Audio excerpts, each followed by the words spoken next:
Of സൈഡിൻ്റെ മറ്റൊരു എപ്പിസോഡിലേക്ക് സ്വാഗതം. ഇന്ന് നമ്മൾ ചർച്ച ചെയ്യുന്നത് ഫ്രാൻസാണ്.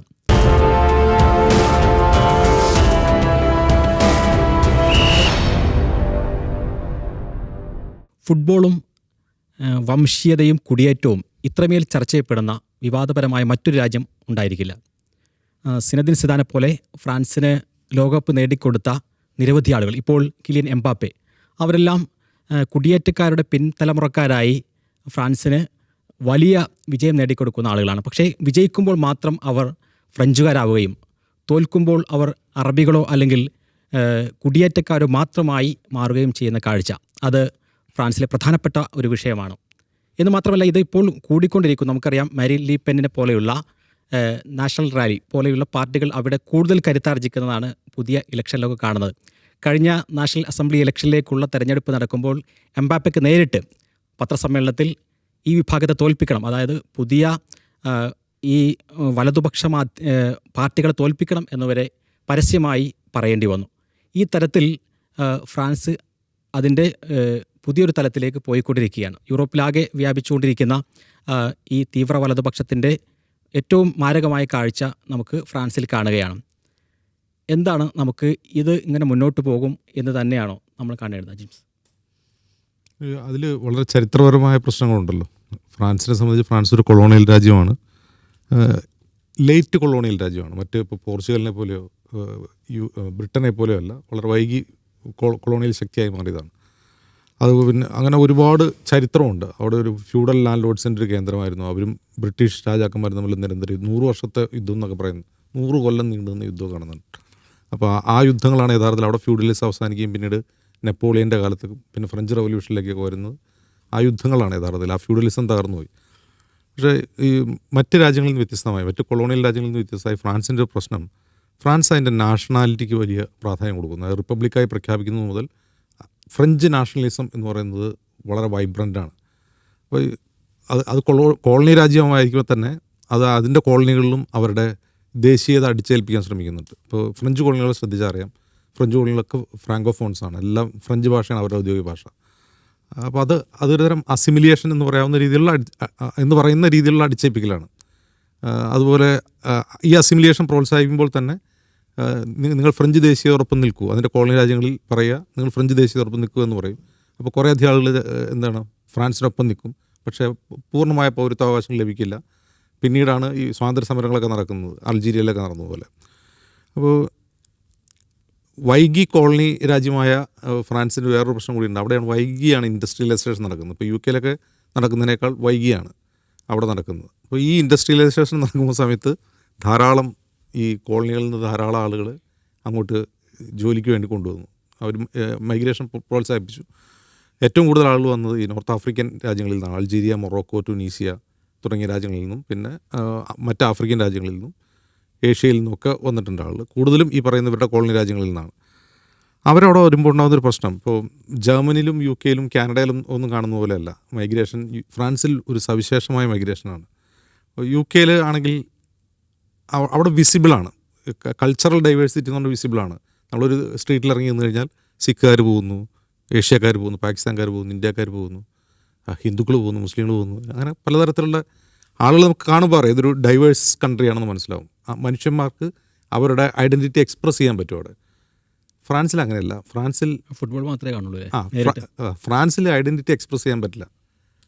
അവിടുത്തെ സെക്യുലറിസം എന്ന് പറഞ്ഞാൽ പ്രത്യേക സെക്യുലറിസമാണ്. അതായത് നിങ്ങളുടെ ഡിഫറൻസസ് ഒക്കെ പ്രൈവറ്റാക്കി വയ്ക്കുക. പബ്ലിക്കായിട്ടുള്ള സ്ഫിയറിലെല്ലാം ഒരുപോലെ ആയിരിക്കും, യൂണിഫോമിറ്റിയാണ്. ഇത് എന്ത് യൂണിഫോമിറ്റിയാണെന്നുള്ള ചോദ്യം ഉണ്ടല്ലോ. എന്തിനാണ് നിങ്ങൾ ഏകദാനമാക്കുന്നത്?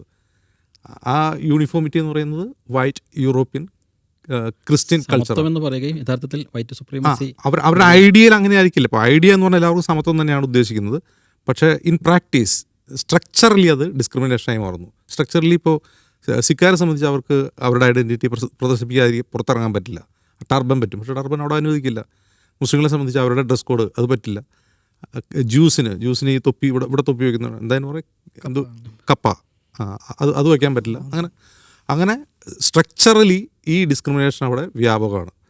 അപ്പോൾ ഒരു വശത്ത് ഇവർ ഫ്രഞ്ച് ദേശീയതയുടെ അസിമിലിയേഷനെ പറ്റി പറയുന്നു, യൂണിഫോമിറ്റി പറയുന്നു. ഈ യൂണിഫോമിറ്റി എന്ന് പറഞ്ഞ പ്രശ്നം തന്നെ ഈ ദേശീയതയുടെ ഒരു സൈഡ് എഫക്റ്റാണ്. നമുക്ക് അതിനെ വളരെ പെട്ടെന്ന് ഇന്ത്യയിലേക്കൊക്കെ വായിക്കാൻ പറ്റും. ഇന്ത്യയിൽ യൂണിഫോം സിവിൽ കോഡ് വേണമെന്ന് പറയുമല്ലോ. അപ്പോൾ യൂണിഫോം സിവിൽ കോഡ് എന്ന് പറഞ്ഞാൽ ഏതാണ് ഈ യൂണിഫോം, യൂണിഫോം എന്ന് പറഞ്ഞാൽ ഏത് സിവിൽ കോഡാണെന്നുള്ളൊരു ചോദ്യം വരുമല്ലോ. സെയിം പ്രശ്നം തന്നെയാണ് ഫ്രാൻസ് അനുഭവിക്കുന്നത്. അപ്പോൾ അതൊരു വലിയ ഡിസ്കോഴ്സായി മാറുന്നു. അവർ അതിനെ വളരെ ശക്തമായി ഇത്തരം ഡൈവേഴ്സിറ്റി ലീഗലി അടിച്ചമർത്താൻ ശ്രമിക്കുന്നതല്ല, ഏകദാനമാക്കുന്നതാണ്. ഏകദാനമാക്കുമ്പോൾ സ്ട്രക്ചറലി മറ്റൊരു ഡിസ്ക്രിമിനേഷൻ നേരിടുന്നു. ഇതാണ് അവിടുത്തെ ഒരു പ്രധാനപ്പെട്ട പ്രശ്നം. അത് തന്നെയാണ് ഈ ഫുട്ബോളിലും വരുന്നത്. ഫുട്ബോളിൽ അവരുടെ സ്ക്വാഡ് നോക്കിക്കഴിഞ്ഞാൽ ബഹുഭൂരിഭാഗവും നോൺ ഫ്രഞ്ച് ആളുകളായിരിക്കും, മൈഗ്രൻസ് ആയിരിക്കും കൂടുതലുണ്ടാവുക. അവർ വേൾഡ് കപ്പ് നേടിയ സ്ക്വാഡൊക്കെ നോക്കിക്കഴിഞ്ഞാൽ കൂടുതലും ഈ പറയുന്ന നോർത്ത് ആഫ്രിക്കൻസ്, അതുപോലെ ബ്ലാക്ക്, പിന്നെ കുറച്ച് ഫ്രഞ്ച്. ഇതാണ് ഒരു സമുദ്രിതാവസ്ഥ. പക്ഷെ നമ്മൾ മനസ്സിലാക്കേണ്ട കാര്യം, സൊസൈറ്റിയിൽ ഇത്ര വലിയ ഡിസ്കോഴ്സ് തുടങ്ങുമ്പോഴും ഈ ഫ്രഞ്ച് ഫുട്ബോൾ ടീമിനകത്ത് ആ പ്രശ്നങ്ങളൊന്നുമില്ല. ഇപ്പോൾ ഡ്രസ്സിംഗ് റൂമിൽ അടിപിടിയോ അല്ലെങ്കിൽ റേസിസ്റ്റ് കമൻറ്റോ അങ്ങനെയൊന്നും അവർക്കിടയിലില്ല. ആ ടീം ആസ് എ സ്ക്വാഡ് അവരടിപൊളിയായിരിക്കും. പക്ഷേ പ്രശ്നം അവർ ഗ്രൗണ്ടിൽ ഇറങ്ങുമ്പോഴാണ് പ്രശ്നം. ഗ്യാലറിയിൽ നിന്ന് വരുന്നു. അതുപോലെ സൊസൈറ്റിയിൽ അത് വളരെ വിസിബിളാണ്. ഒരു പൊളിറ്റിക്കൽ ഡിസ്കോഴ്സാണ് ഈ മൈഗ്രൻസ് എന്നുള്ളത്. പിന്നെ മറ്റ് യൂറോപ്യൻ രാജ്യങ്ങൾ, ഇപ്പോൾ ജർമ്മനി, ഇപ്പോൾ കൗണ്ട് വെച്ച് നോക്കുകയാണെങ്കിൽ, നമ്പർ വെച്ച് നോക്കുകയാണെങ്കിൽ ഇപ്പോൾ ജർമ്മനിയിലായിരിക്കും മൈഗ്രൻസ് കൂടുതലുണ്ടാവുക. ജർമ്മനി UK പോലെ തന്നെയാണ്, വളരെ വിസിബിളായിട്ട് അവിടുത്തെ മൈനോറിറ്റീസ് നമുക്ക് കാണാൻ കഴിയും. ഫ്രാൻസിൽ വേറൊരു പ്രശ്നം എന്ന് വെച്ചാൽ ഇപ്പോൾ മൈഗ്രൻസിൻ്റെ പ്രശ്നം വന്നാൽ ഉടനെ തന്നെ ഫ്രാൻസിലെ പ്രശ്നമാണ് ആളുകൾ പറയുക. അതിൻ്റെ ഒരു കാരണം, നമ്മളിപ്പോൾ സ്ലംസ് എന്നൊക്കെ, ചേരി എന്നൊക്കെ പറയാവുന്ന രീതിയിലല്ലെങ്കിലും ഈ മൈഗ്രൻസ് താമസിക്കുന്ന സ്ഥലങ്ങളെല്ലാം ഈ സബർബൻസാണ്. ഈ ഫ്രഞ്ച് സബർബൻസ് എന്ന് പറഞ്ഞാൽ തന്നെ നമ്മൾ ചെന്നിറങ്ങുന്നത് ആഫ്രിക്കൻ രാജ്യത്താണോ എന്നൊക്കെ തോന്നിപ്പോകുന്ന രീതിയിൽ ഇവർ ഗെറ്റോയിസ്ഡാണ്. ഈ ഗെറ്റോയിസേഷനും സ്ട്രക്ചറലി സംഭവിക്കുന്നതാണ്. അത് ബോധപൂർവ്വം ചെയ്യുന്നതല്ല. ഈ പറയുന്ന അസിമിലിയേഷൻ എന്ന് പറയുന്ന പ്രക്രിയ, എല്ലാവരും ഒന്നാക്കാനുള്ള പ്രക്രിയക്കിടയിൽ ഇവരെ സംബന്ധിച്ച് ഇവർ വളരെ ഒഫൻഡഡ് ആവുകയും ഇവർ കൂട്ടം കൂടി ജീവിക്കുകയും, കാരണം അവരുടെ കൾച്ചറൽ പ്രാക്ടീസ് ഒരുമിച്ച് ജീവിച്ചാലേ നടക്കുകയുള്ളൂ. അപ്പോൾ നമ്മൾ ഈ സോഷ്യൽ മീഡിയയിൽ നോക്കുമ്പോൾ അറിയാം, അവിടെ ഈ ഫ്രാൻസിൻ്റെ ചില സബർബൻസ് എന്നുള്ള വിഷ്വൽ എടുത്ത് ഇത് ഫ്രാൻസ് ആണെന്ന് പറഞ്ഞാൽ നിങ്ങൾ വിശ്വസിക്കുമോ എന്ന് പറഞ്ഞിട്ട് സോഷ്യൽ മീഡിയ വലിയ പ്രചാരണമാണ്. കാരണം നമ്മൾ ഒരു ഏരിയൽ വ്യൂ വെച്ച് കഴിയുമ്പോൾ ഒരു സ്ട്രീറ്റിലോ അല്ലെങ്കിൽ മാർക്കറ്റിലോ വെച്ച് നോക്കുമ്പോൾ നമ്മൾ വിചാരിക്കുന്നത് അത് ആഫ്രിക്കയാണോ ഏഷ്യയാണെന്നൊക്കെ തോന്നിപ്പോവും. അപ്പോൾ ഇത് സംഭവിക്കുന്നത് ഈ പ്രശ്നമാണ്. അത് ഫ്രഞ്ച് ദേശീയതയുടെ പ്രശ്നമാണ്. ആ ഫ്രഞ്ച് ദേശീയതയുടെ പ്രശ്നമാണ് ഫ്രഞ്ച് ഫുട്ബോളിലുണ്ടാകുന്നത്. അതുപോലെ തന്നെ പക്ഷേ നമ്മൾ മനസ്സിലാക്കേണ്ട കാര്യം, ഫ്രഞ്ച് ഫുട്ബോൾ ടീമിനകത്ത് അത്തരം പ്രശ്നങ്ങൾ ഇതുവരെ റിപ്പോർട്ട് ചെയ്യപ്പെട്ടിട്ടില്ല. അവരങ്ങോട്ടും ഇങ്ങോട്ടും എന്തെങ്കിലും പ്രശ്നമുള്ളതായിട്ട് നമുക്കറിയില്ല. സിനദീൻ സിദാൻ മുമ്പ് ഒരു ഇറ്റാലിയൻ ഫുട്ബോളറല്ലേ അടിച്ചിട്ടത്. അതല്ല, അവരുടെ ടീമിൽ അത്തരത്തിലുള്ള ചെറിയൊരു ക്ലാഷ് പോലും ഉണ്ടായതായിട്ട് നമുക്കറിയില്ല. ഫ്രഞ്ച് പ്രസിഡന്റ് ഇമ്മാനുവൽ മാക്രോണിൻ്റെ നിലപാടെടുത്താൽ ഈ പറയുന്ന ഒരു സെൻട്രിസ്റ്റ് സംഭവങ്ങൾ കാണാം. അപ്പോൾ ട്രംപിൽ നിന്നും വ്യത്യസ്തമായിട്ട് യൂറോപ്പിൻ്റെ ഒരു വ്യത്യസ്തതയ്ക്ക് വേണ്ടി ശ്രമിക്കുന്നു. ഇപ്പോൾ ഇസ്രായേൽ പ്രശ്നത്തിലാണെങ്കിലും വ്യത്യസ്തമായിട്ടുള്ള ചില നീക്കങ്ങളൊക്കെ നടത്താൻ നോക്കുന്നു. എന്നാൽ ഹിജാബ് പോലെയൊക്കെയുള്ള പ്രശ്നങ്ങളിൽ ചില പ്രശ്നങ്ങൾ ഉണ്ടാക്കുന്നു. ഈ ഒരു നേരത്തെ പറഞ്ഞ ഒരു സമത്വം എന്ന് പറയാൻ ഒരു സെൻട്രിസ്റ്റ് സംഭവങ്ങൾ തന്നെയാണോ ഇതിൽ നമ്മൾ കാണുന്നത്? അല്ല, മാക്രോൺ ബേസിക്കലി അദ്ദേഹം സെൻട്രിസ്റ്റ് ആണല്ലോ. അദ്ദേഹത്തിൻ്റെ പാർട്ടി എൻസംബിൾ എന്ന് പറയുന്നത് സെൻട്രിസ്റ്റ് പാർട്ടിയാണ്. അപ്പോൾ ഈ മൂന്ന് ധാരയും ഫ്രാൻസിൽ വളരെ ശക്തമാണ്. അത് നമ്മൾ മനസ്സിലാക്കണം. ഈക്വലി സ്ട്രോങ് ആണ്. ഇത് ഒന്ന് മാക്രോൺ പ്രതിദാനം ചെയ്യുന്ന എൻസംബിൾ സെൻട്രിസ്റ്റ് ധാരയുണ്ട്. പിന്നെ നേരത്തെ സുഹൈൽ പറഞ്ഞ മരിയ ലീപ്പൻ്റെ നാഷണൽ റാലി, പിന്നെ ലെഫ്റ്റ് ഫ്രണ്ട്, പിന്നെ ന്യൂ ലെഫ്റ്റ് ആയിരുന്നു ഡൊമിനൻ്റ്. മെത്രാൻ പീരീഡ് എന്ന് പറയുന്നത് ലെഫ്റ്റ് കാലം തന്നെ ഉണ്ടായിരുന്നു അവിടെ. പക്ഷെ ഇപ്പോൾ ലെഫ്റ്റ് വിങ് എന്ന് വെച്ചാൽ ലെഫ്റ്റ് പാർട്ടിയല്ല, ലെഫ്റ്റ് കോലീഷനാണ്. അത് 3-4 അതിൽ തന്നെ ഒരു ഫാർ ലെഫ്റ്റ്, സെൻട്രൽ ലെഫ്റ്റ്, പിന്നെ ഒരു ഗ്രീൻ പാർട്ടി, ഇവരെല്ലാം ചേർന്നുള്ളൊരു കോലീഷനാണ്. ഈ 3 ബ്ലോക്കുകളാണ് ഫ്രാൻസിലെ ഏറ്റവും പ്രധാനപ്പെട്ട പൊളിറ്റിക്കൽ ട്രെൻഡുകൾ എന്ന് പറയുന്നത്. ഇത് 3 ഒരർത്ഥത്തിൽ ഈക്വലി സ്ട്രോങ് ആണ്. അപ്പോൾ ഇപ്പം ഇദ്ദേഹത്തിനാണ് പാർലമെൻ്ററി ടാലി, എഗൈൻ അതൊരു മൈനോറിറ്റി ഗവൺമെൻറ്റാണ്, എൻസംബിളിനാണ് അവർക്ക് ഭരിക്കാൻ സാധിക്കുന്നത്. മാക്രോൺ പ്രസിഡൻ്റായി നിൽക്കുന്നു എന്ന് പറഞ്ഞാൽ അതിൻ്റെ അർത്ഥം ഫ്രഞ്ച് സമൂഹം എന്ന് പറഞ്ഞാൽ ഇത് 3 ചേർന്നതാണ്. എഗൈൻ നമ്മളതിൽ മനസ്സിലാക്കുന്നത് 3 ചേർന്നതെന്ന് പറയുമ്പോൾ റൈറ്റ് വിങ് ആണ് അവിടുത്തെ മൈനോറിറ്റി. സെൻട്രിസ്റ്റുകളും ലെഫ്റ്റ് വിങ്ങുകളും വളരെ സ്ട്രോങ് ആയിട്ടുണ്ട്. റൈറ്റ് വിങ് പലപ്പോഴും അവർ ഭയങ്കര വോക്കലാണ്. അതുകൊണ്ടാണ് നമുക്ക് അങ്ങനെ തോന്നുന്നത്, ഭയങ്കര വോക്കലാണ്. പിന്നെ അവരെപ്പോഴും പ്രശ്നങ്ങൾ സൃഷ്ടിച്ചിട്ടുണ്ട്. ഈ പറഞ്ഞ മാതിരി ലോകത്തെങ്ങും ആരാധകരുള്ള ഫുട്ബോൾ കളിക്കാർക്കെതിരെ ഒരു റേഷ്യൽ കമൻറ്റ് ഒരു ഫ്രഞ്ച് ഗാലറിയിൽ നിന്ന് തന്നെ വരുമ്പോൾ അത് മൊത്തത്തിൽ ലോകം ചർച്ച ചെയ്യപ്പെടും. അപ്പോൾ ഫ്രാൻസ് മൊത്തം ഇങ്ങനെയാണ് നമുക്ക് തോന്നിപ്പോകും. പക്ഷേ ആക്ച്വലി ഫ്രാൻസ് മൊത്തം അങ്ങനെയല്ല. അങ്ങനൊരു ഈ റൈറ്റ് വിങ്സ്, ഫാർ റൈറ്റ് ആയിട്ടുള്ള ഒരു പൊളിറ്റിക്കൽ ട്രെൻഡ് അവിടെ ഉണ്ട്. അതിൻ്റെതായ സ്വാധീനം സമൂഹത്തിലുണ്ട്. അപ്പോൾ അതെപ്പോഴും അവിടെ ഒരു വലിയ ഡിബേറ്റുമാണ്. ഇപ്പം ഹിജാബ് ബാനെ കുറിച്ച് പറഞ്ഞു. ഹിജാബ് ബാൻ എന്ന് പറയുമ്പം കംപ്ലീറ്റ് ബാനല്ല, സ്റ്റേറ്റ് സ്കൂളുകളാണ്. ഗവൺമെൻറ് എൻ്റർപ്രൈസുകളിൽ സ്റ്റേറ്റ് സ്കൂളുകളിൽ ഹിജാബ് ധരിച്ചിട്ട് വരാൻ പറ്റില്ല. ഹിജാബ് എന്ന് മാത്രമല്ല, കൃപാൺ ധരിക്കാൻ പാടില്ല, ഈ ടർബൻ സിഖ് ടർബൻ ധരിക്കാൻ പാടില്ല. എന്ന് പറഞ്ഞാൽ ആ ഫ്രഞ്ച് സെക്കുലറിസവുമായി ബന്ധപ്പെട്ട ഒരു വിഷയമാണത്. ലെസൈറ്റ് എന്നാണ് അവർ പറയുന്ന എന്താണ് സാധാരണ നമ്മൾ പറയുമല്ലോ സെക്യുലറിസം, 2 types ഓഫ് സെക്യുലറിസം. അതെ എന്ന് പറഞ്ഞിട്ടുണ്ടെങ്കിൽ ഒന്ന് ഫ്രീഡം ഓഫ് റിലീജിയനാണ്, മറ്റേത് ഫ്രീഡം ഫ്രം റിലീജിയനാണ്. അപ്പോൾ ഈ ഫ്രീഡം ഫ്രം റിലീജിയൻ എന്ന് പറയുന്ന കോൺസെപ്റ്റാണ് ഫ്രാൻസ് പൊതുവെ സ്വീകരിച്ചിരിക്കുന്നത്. അവരുടെ ലെസൈറ്റ് കോൺസെപ്റ്റ് അതാണ്. ഫ്രഞ്ച് റവല്യൂഷൻ്റെ തന്നെ ഒരു ഫൗണ്ടേഷനായിട്ട് അതുണ്ടെന്നാണ് അതിൻ്റെ ആളുകൾ വാദിക്കുന്നത്.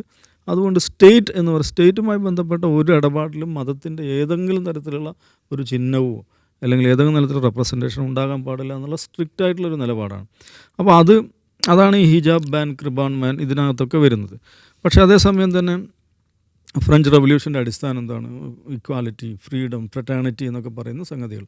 അപ്പോൾ ഇതും നമ്മളൊരു കോൺഫ്ലിക്റ്റ് വരുന്നുണ്ട്. ഇപ്പോൾ ഒരാൾക്ക് ഹിജാബ് ധരിക്കാൻ പാടില്ലേ, അത് അവരുടെ പേഴ്സണൽ ലിബർട്ടിയുമായി ബന്ധപ്പെട്ടൊരു കാര്യമല്ലേ എന്നൊരു ക്വസ്റ്റ്യൻ അവിടെയുണ്ട്.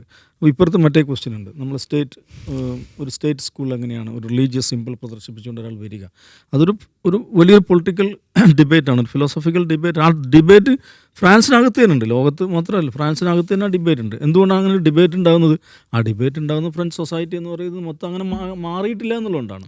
നമ്മുടേതുപോലെ ഒരു സ്റ്റേറ്റ് ഗവൺമെൻറ് ഹിജാബ് നിരോധിക്കുമ്പോൾ അതിന് മാധ്യമങ്ങളെല്ലാം ഹലേലിയ പാടുക, കോടതികൾ അതിൻ്റെ കൂടെ നിൽക്കുക, ദ എൻ്റയർ എക്കോസിസ്റ്റം അതിൻ്റെ കൂടെ ആവുന്ന ആ പരിപാടി അവിടെ ഇല്ല.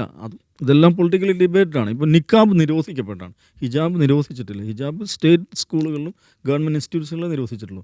നിക്കാബ് കംപ്ലീറ്റ് നിരോധിക്കപ്പെട്ടതാണ്. പക്ഷേ അപ്പോഴും നോക്കൂ, ഇപ്പോൾ ഫ്രഞ്ച് സ്ക്വാഡിലെ പ്രധാനപ്പെട്ട പ്ലെയറാണ് ഉസ്മാൻ ഡെംബൽ. അദ്ദേഹത്തിൻ്റെ ഭാര്യ എങ്ങനെ പ്രത്യക്ഷപ്പെടുന്നത്? ഇൻസ്റ്റാഗ്രാമിൽ പോയി നോക്കും. ഇൻസ്റ്റാഗ്രാമിൽ ഏറ്റവും ഫോളോവേഴ്സുള്ള ഈ കളിക്കാരുടെ ഭാര്യമാരിൽ ഏറ്റവും ഫോളോവേഴ്സുള്ള ഒരാളാണ് ഉസ്മാൻ്റെ ഭാര്യ. അവർ നിക്കാബ് ധരിച്ചിട്ടാണ്, നിക്കാബ് എന്ന് പറഞ്ഞാൽ ടെക്നിക്കലി നിക്കാബ് ആയിരിക്കില്ല, ഹിജാബ് ധരിക്കുന്നു, പിന്നെ ഒരു സർജിക്കൽ മാസ്കും ധരിച്ചിട്ടാണ് അവരുടെ എല്ലാ അപ്പിയറൻസും ഉണ്ടാകുന്നത്. അവർ വളരെ ക്ലവർലി അതിനെ മറികടക്കുകയാണ്. അപ്പോൾ ഇതെല്ലാം ചേർന്നാണ് ഫ്രാൻസ് മനസ്സിലാക്കണം. അപ്പം ഇപ്പം ഇമ്മാനുവൽ മാക്രോൺ പ്രതിനിധാനം ചെയ്യുന്ന ഫ്രഞ്ച് പൊളിറ്റിക്കൽ സിസ്റ്റത്തിനെയും പ്രത്യേകത തന്നെ. ഇപ്പം സുഹൈൽ പറഞ്ഞവർ they are part of NATO, part of western block. പക്ഷേ അതേസമയം തന്നെ അവർ കംപ്ലീറ്റ് ബ്ലൈൻഡായിട്ട് ഇസ്രായേലിനെ സപ്പോർട്ട് ചെയ്യുന്നില്ല. ഇപ്പോഴത്തെ ഇഷ്യൂവിൽ തന്നെ പലപ്പോഴും പലസ്തീൻ അനുകൂലമായിട്ട്, ഗസയ്ക്ക് അനുകൂലമായിട്ട് ഈ 2 state തിയറി എന്ന് പറയുന്നത് വെച്ചുകൊണ്ട് ഒരു ബാലൻസ്ഡ് ഡിപ്ലോമസിയാണ് കാണിക്കുന്നത്. അപ്പോൾ ആ ഒരു സംഗതി അവിടെയുണ്ട്. പക്ഷേ അതേസമയം ഫ്രാൻസ് എന്ന് പറയുന്ന രാജ്യം ലോകത്തെ മുഴുവൻ ഇക്വാലിറ്റി, ഫ്രറ്റേണിറ്റി ഇതൊക്കെ പഠിപ്പിച്ച രാജ്യമായിരിക്കെ തന്നെ ആ ഐഡിയൽസിനോട് അവരെത്രത്തോളം അവരത് പ്രാക്ടീസ് ചെയ്യുന്നൊരു ക്വസ്റ്റ്യൻ അവിടെ ഉണ്ട്. ഇപ്പം ജിംസ് പറഞ്ഞവർ അവർ ലോകത്തൊരു എംപയർ ആയിരുന്നു, ഒരു കൊളോണിയൽ എംപയർ ആയിരുന്നു. ഇപ്പോഴും 12 ടൈം സോണുള്ള ഒരു രാജ്യമാണ്. അത് വലിയ തമാശയാണ്. ഇന്ന് ലോകത്ത് നിലനിൽക്കുന്ന ഏക എംപയർ എന്ന് വെച്ചാൽ ഫ്രഞ്ച് എംപയർ ആണ്. ഒരു എംപയർ നിൽക്കുന്നില്ല ലോകത്ത്. സാമ്രാജ്യം അവർക്ക് ലാറ്റിൻ അമേരിക്കയിലുണ്ട്, കരീബിയയിലുണ്ട്, ഇപ്പം ഇന്ത്യൻ ഓഷ്യനിലെ ഈ റീയൂണിയൻ എന്ന് പറയുന്ന പ്രദേശം, അവിടെയുണ്ട് മാഹി എന്ന് പറയുന്ന സ്ഥലം. നമുക്ക് മാഹി ഉണ്ടായിരുന്നു. അപ്പോൾ റീയൂണിയനിൽ അവർ ഫ്രഞ്ച് പൗരന്മാരാണ്. മേയോറ്റോ, ഈ പറയുന്ന ഈ ഫ്രഞ്ച് ഗയാന, ഇന്ന് ലോകത്ത് മാരിടൈം സോണുള്ള ഏറ്റവും വലിയ 2ാമത്തെ രാജ്യമാണ് ഫ്രാൻസ്. എന്തുകൊണ്ടാണ് അങ്ങനെ? ഫ്രാൻസ് അത്ര വലിയ രാജ്യമല്ല, പക്ഷെ ഇത്രയും കോസ്റ്റ് ലൈൻ അവർക്ക് എന്തുകൊണ്ടുണ്ടായെന്ന് വെച്ചാൽ റഷ്യയേക്കാളും ടൈം സോൺ ഉണ്ട്, ടൈം സോണുണ്ട്, മാരിടൈം സോണും ഉണ്ട്. ഈ പറയുന്ന ഇന്ത്യൻ ഓഷ്യനിൽ, പിന്നെ കരീബിയൻ സീയിൽ, അപ്പുറത്ത് അറ്റ്ലാന്റിക്കിൽ, പിന്നെ ലാറ്റിൻ അമേരിക്കയിൽ എന്ന് പറഞ്ഞാൽ ദ ഓൺലി എക്സിസ്റ്റിംഗ് എംപയർ എന്ന് പറയാവുന്ന ഒരു രാജ്യമാണത്. പക്ഷേ അതേസമയം ഈ പഴയമാർ കോളനൈസിൽ ഇപ്പോൾ റീയൂണിയനിലെ ഒരാൾക്ക്, ഇന്ത്യൻ ഓഷ്യനിലെ റീയൂണിയൻ ദ്വീപിലുള്ള ഒരാൾക്ക് വേണമെങ്കിൽ ഫ്രഞ്ച് പ്രസിഡൻ്റ് ആകാം. ഫ്രഞ്ച് ഗയാനയിലുള്ള ഒരാൾക്ക് വേണമെങ്കിൽ ഫ്രഞ്ച് പ്രസിഡൻ്റ് ആകാം. 52 വരെ മാഹിയിലുള്ള ഒരാൾക്ക്, നമ്മുടെ മാഹിയിലുള്ള ആൾക്കും ആകാമായിരുന്നു. പക്ഷേ ഈ മാഹി വിമോചന സമരം നടക്കും, മാഹിക്കാർ ഞങ്ങൾ ഫ്രാൻസിൻ്റെ കൂടെ തന്നെ നിന്നോളാം എന്ന നിലപാടായിരുന്നു മഹാഭൂരിപക്ഷം മാഹിക്കാർക്കുള്ളതാണ്. അപ്പോൾ ആ ഒരു സംഗതി ഒരു എക്സിസ്റ്റിംഗ് എംപയറാണ്. പക്ഷേ അവർ ഒരു കോളനി ശക്തിയായിരിക്കുന്ന സമയത്ത് അവർ ചെയ്തു കൂട്ടിയ കാര്യങ്ങളുണ്ട്. അപ്പോൾ 10 ലക്ഷം മനുഷ്യരാണ് അൾജീരിയയിൽ കൊല്ലപ്പെട്ടത്. 10 ലക്ഷം മനുഷ്യർ. ലോകത്ത് അത്രയും രക്തരൂഷിതമായിട്ടുള്ള ഒരു ഫ്രീഡം സ്ട്രഗിൾ അല്ലെങ്കിൽ ആൻറ്റി കൊളോണിയൽ സ്ട്രഗിൾ ഉണ്ടായിട്ടുണ്ടാവില്ല. അപ്പോൾ അവരുടെ കോളനി രാജ്യങ്ങൾ ഇവർ പറയുന്ന ഇക്വാലിറ്റി, ഫ്രറ്റേണിറ്റി ഒക്കെ ഉണ്ടാക്കിയെന്ന് വെച്ചാൽ അതുമില്ല. അപ്പോൾ അതും ഫ്രഞ്ച് ലെഗസിയുടെ ഭാഗമാണ്. പക്ഷേ ഇപ്പോൾ നോക്കൂ, നമ്മൾ ഫ്രാൻസിനെ കുറിച്ച് പ്രത്യേകിച്ച് ഫുട്ബോളിൻ്റെ പശ്ചാത്തലത്തിൽ ഫ്രാൻസിൻ്റെ എല്ലാം ഡിവേഴ്സിറ്റിയും റെപ്രസെൻ്റ് ചെയ്യുന്നൊരു ഫുട്ബോൾ ടീമാണ്. അതുമായി ബന്ധപ്പെട്ട് ഇത്തരം റേഷ്യലായിട്ടുള്ള സംഗതികൾ വരുമ്പോൾ അതാണ് ഫ്രാൻസ് എന്ന് നമ്മൾ വിചാരിക്കുന്നത് ശരിയല്ല. ഫ്രാൻസ് പറഞ്ഞാൽ അതും കൂടെയുള്ളതാണെന്ന് മാത്രം മനസ്സിലാക്കി. ഇപ്പോൾ ഈ ആഫ്രിക്കയിലൊക്കെ ഇപ്പോൾ മാലി, ബുർക്കിന ഫാസോ അവിടെയൊക്കെ ഇപ്പോൾ ഈ ഇതിനെതിരെ ഫ്രാൻസിനെതിരെയുള്ള വലിയ പ്രക്ഷോഭങ്ങൾ ഇപ്പോൾ വരുന്നുണ്ട്. പട്ടാള അട്ടിമറികളൊക്കെ അവരുടെ സ്വർണവും മറ്റ് ഖനികളും അവിടുത്തെ കൊണ്ടുപോകുന്നു അവരുടെ എന്നുള്ള കയ്യിലാണ്, അവരുടെ ഇപ്പോഴും അവരുടെ കയ്യിലാണ്. അതിനെതിരെയുള്ള മാലി ആഫ്രിക്കൻ രാജ്യങ്ങളുടെ ഒരു ചരിത്രം തന്നെ യൂറോപ്പിൻ്റെ കോളനി വാഴ്ചയുടെ തുടർച്ചയാണല്ലോ. ഇവരൊക്കെ അവിടെ നിന്ന് പോകുന്നെങ്കിലും ഇപ്പോൾ മാലി എന്ന് പറഞ്ഞ രാജ്യം എടുക്കുക, അവർ നിരന്തരം ഇടപെട്ടുകൊണ്ടിരിക്കുകയാണ്. ഇപ്പോൾ മാലിയിലുള്ള സായുധ ഗ്രൂപ്പുകൾ, നമുക്കറിയാം ആഫ്രിക്കൻ കൺട്രീസിൽ എല്ലാ മനുഷ്യരുടെ കയ്യിൽ ആയുധങ്ങളുണ്ടാവും. ഗ്രൂപ്പ് ചേർന്നവർ അങ്ങോട്ടും ഇങ്ങോട്ടും അടിയായിരിക്കും. അതിനെ തടയാനെന്ന പേരിൽ ഇതിനിടയിലേക്ക് ഒരു 10 വർഷം മുമ്പ് ഫ്രാൻസ് അവിടെ സൈനിക ഓപ്പറേഷൻ നടത്തിയിരുന്നു. ഏതോ മിലിറ്ററി പ്രസൻസ് ഉണ്ടല്ലോ, മാലിയിൽ മിലിറ്ററി പ്രസൻസ്. ഏതോ കാലത്തൊക്കെ ഉപേക്ഷിച്ച് പോകുന്ന രാജ്യങ്ങൾ ഇപ്പോഴും അവരുടെ സൈന്യമുണ്ട്, സൈന്യം ഇറങ്ങുകയാണ് ചെയ്യുന്നത്. ഫ്രാൻസ്, അതുപോലെ ബെൽജിയം അങ്ങനെ വലിയൊരു കോളനി രാജ്യമായിരുന്നില്ല. അവരാണ് ഈ കോങ്കോ എന്ന് പറഞ്ഞ രാജ്യത്തെ കുട്ടിച്ചോറാക്കിയിട്ടുള്ളത്. കോങ്കോയുടെ മണ്ണിൻ്റെ അടിയിൽ നിറയെ ഡയമണ്ടാണ്. അതാണ് ബെൽജിയത്തിന് വേണ്ടത്. ഏതായിരുന്നാലും എംബാപ്പയുടെ ടീം ഈ ഒരു ലോകകപ്പ് നേടിയാലും ഇല്ലെങ്കിലും ആ രാജ്യത്തെ ഏറ്റവും പ്രധാനപ്പെട്ട ഒരു ചർച്ചാ വിഷയമായി ഈ വംശീയതയും കുടിയേറ്റവും ഇനിയും തുടരും. തീർച്ചയായും അടുത്ത ഒരു രാജ്യവുമായി ഓഫ് സൈഡിൻ്റെ അടുത്ത എപ്പിസോഡിൽ കാണാം. Thank you.